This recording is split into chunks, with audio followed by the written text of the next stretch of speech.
जित मल आरा के घटिया पूर्व से लाली देखाई है।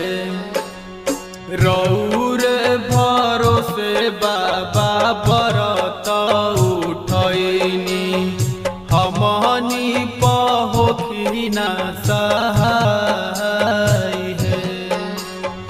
रौर भरोसे बाबा व्रत उठैनी हमनी पहोखिना सहाय है।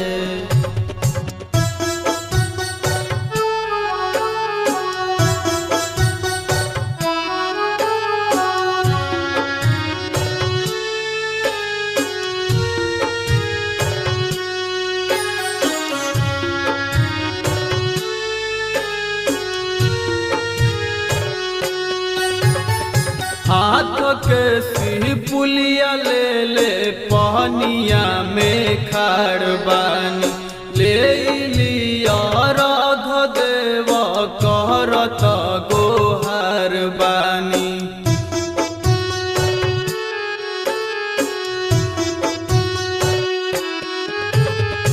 हाथ के सिपुलिया ले ले पहनिया में खाड़ बानी ले लिया राध देव करत गोहर बानी।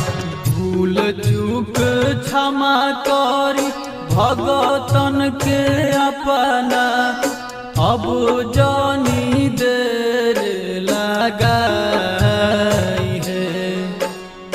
रौर भरोसे बाबा व्रत उठैनी हमनी पहोखिना सहाय है।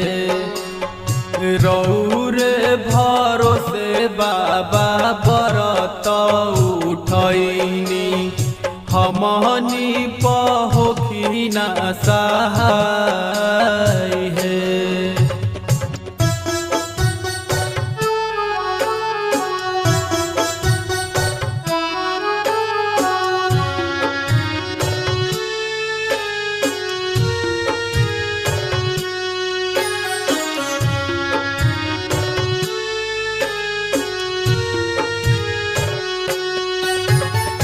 देहदी दर्शन कदी व्रत सफल जी। 3 दिन से भूखल बानी नीरजल जी।